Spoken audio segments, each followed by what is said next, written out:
Isn't it great? It's finally that time of year again. And looking back at the most recent year, there's so many things that have happened.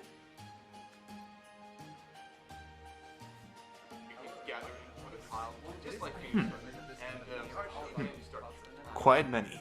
Well, it's finally here. December is getting really cold, but you know what? There's always that lingering warmth because it's Yuletide, Christmas time. And you know what? What better time of year to share the love for everything and everyone about what we love the most, video games. A lot of times this time of year, people actually put up videos about their top 10 favorite games that were released over the course of the year. But I actually wanted to do something special.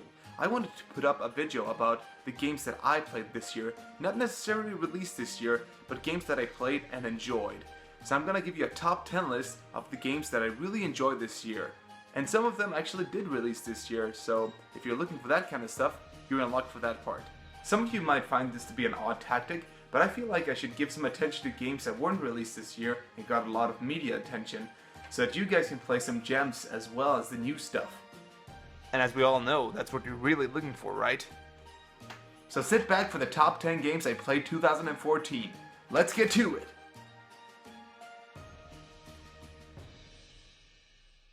Everybody remembered the times when they were kids and watched great cartoons on their sofa early in the morning. But who are we kidding, we still do that. Except now we sit on our chairs in front of the computer. One of those cartoons just happened to feature one of the richest ducks in the world, namely Scrooge McDuck. It was goddamn DuckTales.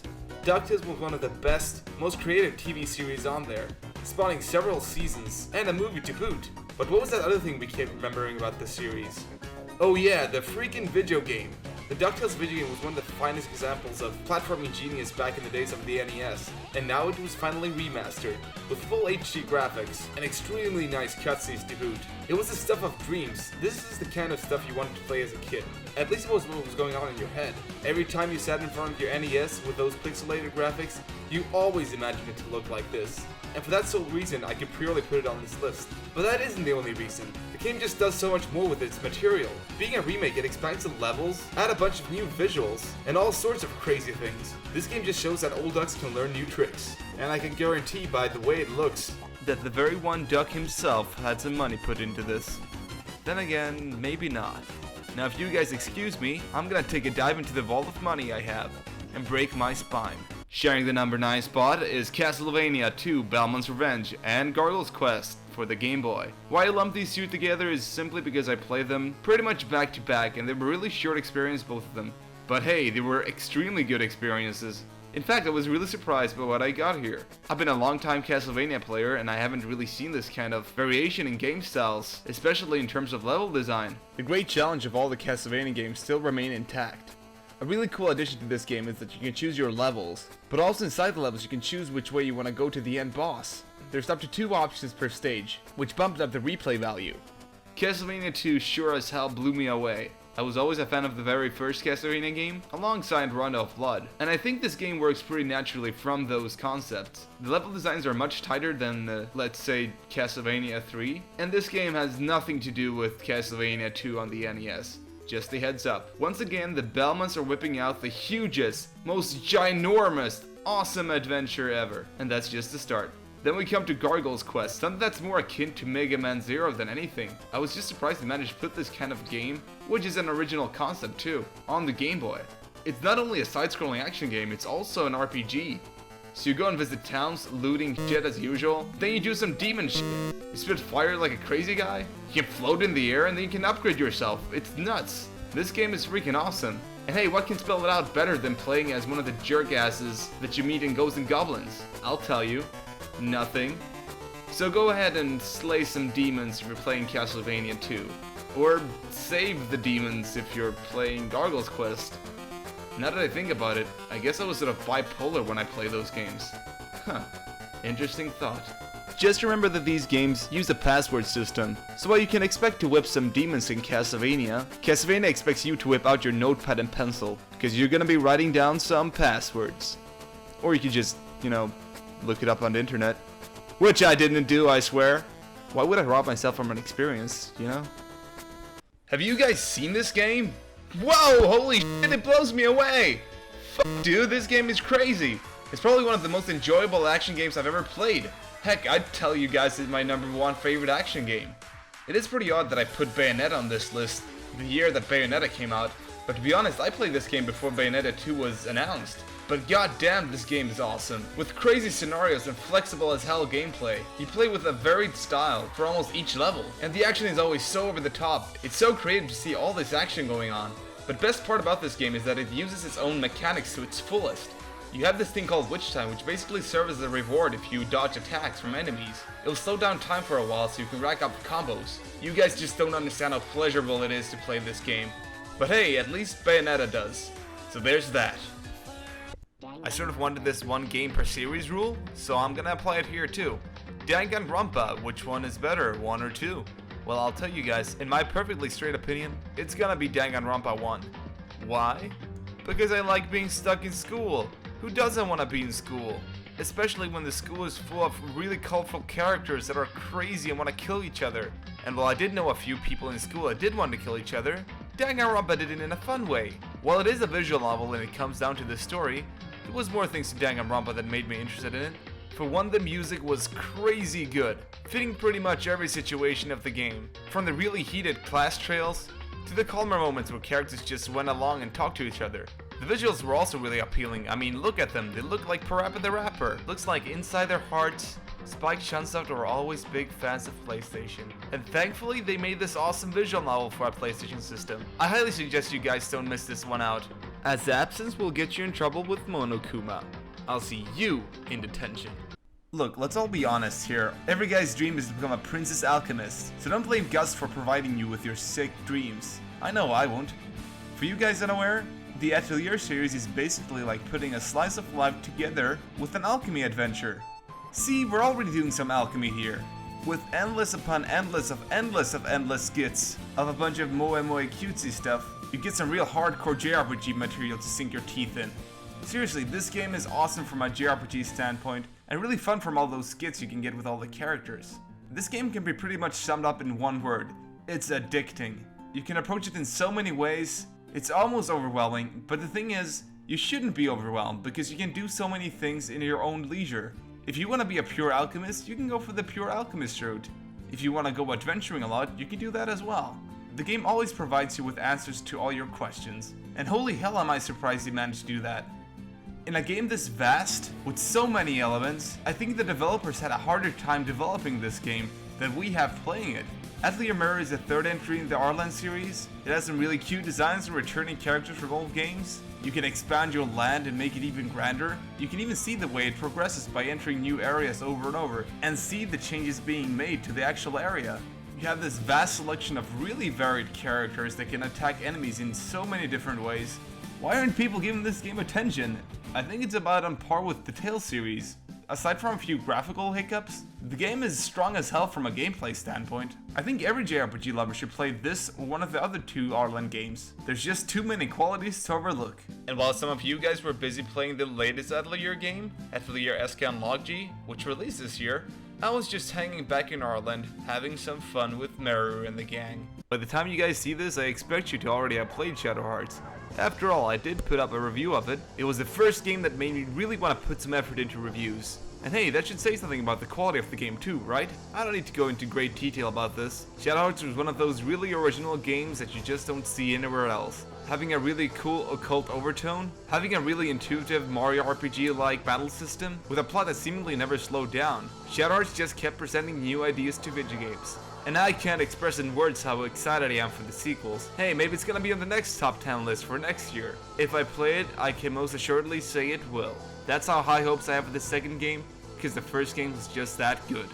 Were you ever that kid in school who wanted to be a mad scientist and take over the world when you were a kid? Well, some of us were. Not speaking for myself, I can still see why Okabe is so into it. Okabe, of course, is the main character from the game Steins Gate, which is the best visual novel that I played this year. And of course, that warrants it the number 4 spot on the list. With a complete pack of the usual great characters, great music, and great overall visual design, this game's story was what really took the cake home. As with most great visual novels, the greatest twists come in the end, and it takes everything and elevates it to new heights. The familiar becomes unfamiliar, and everything resolves itself in a really neat package. I don't want to spoil anything else, but if you're a fan of pseudoscience, time machine theories, and whatever, this game is totally a must read for you guys. Check it out, and maybe you guys will want to use a time machine to tell you guys to play it earlier in your lives. This game is sweet. Or should I say, it's so cool, you son of a bitch. Now let me practice my maniacal laugh. Back when Sakura Wars 4 was released, it was supposed to be the finale of the whole series.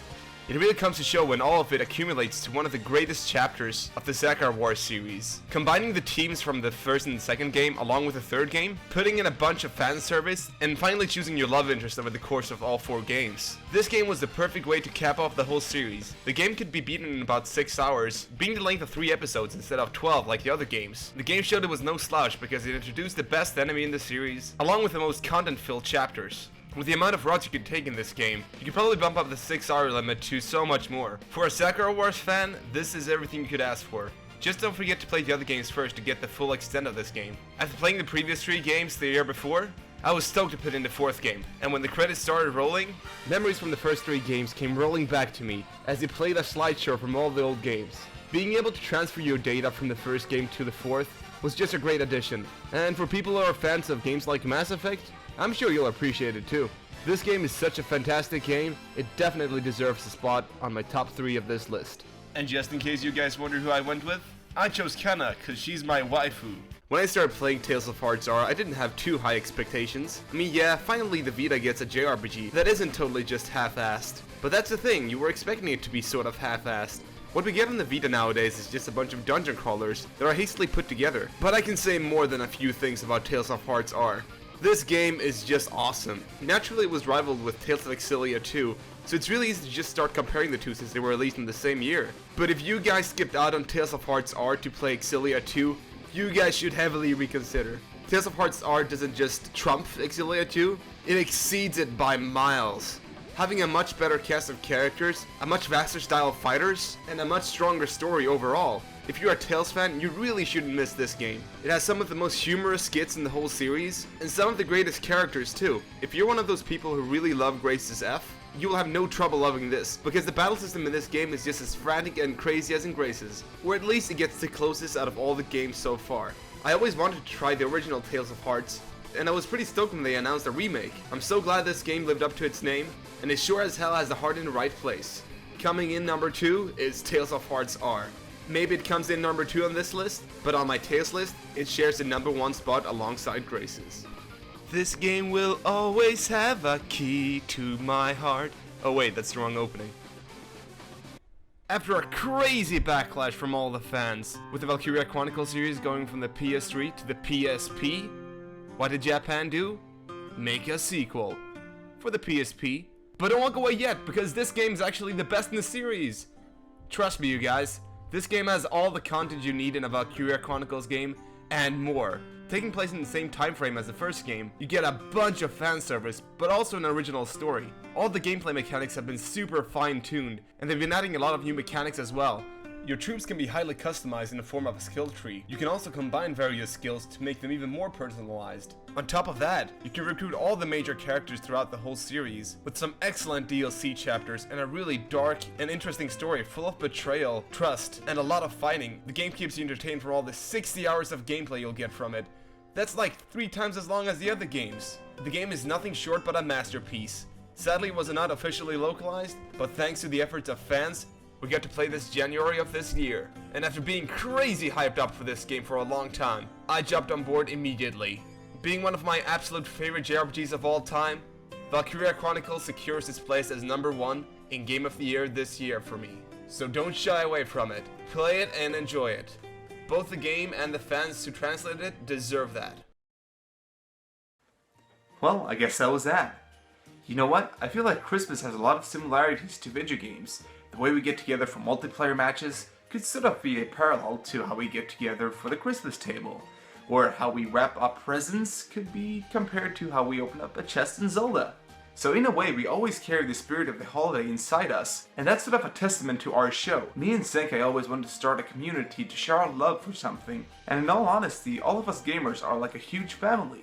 And this is my gift to you guys, sharing my most personal top 10 video games of this year. It might not be much, but hey, at least you didn't get a sweater. So until next time, you guys, happy holidays, and get gaming. Hey guys, thanks for watching. There's a few more Christmas episodes up if you guys want to watch. Senkai's girlfriend Emilia gives him one of the coolest shirts ever, which makes me regret what I said in the end of this video. Us and Excellent Gamers take the holidays seriously. But hey, if those aren't quite your thing, we get a bunch of reviews. Make sure to check out the latest one of Lapicel Tactics. Or if you're in a fighting mood, there's one of BlazBlue as well. Also, Senkai has a new video coming up as well. Make sure to check out the links. But if nothing else, get gaming.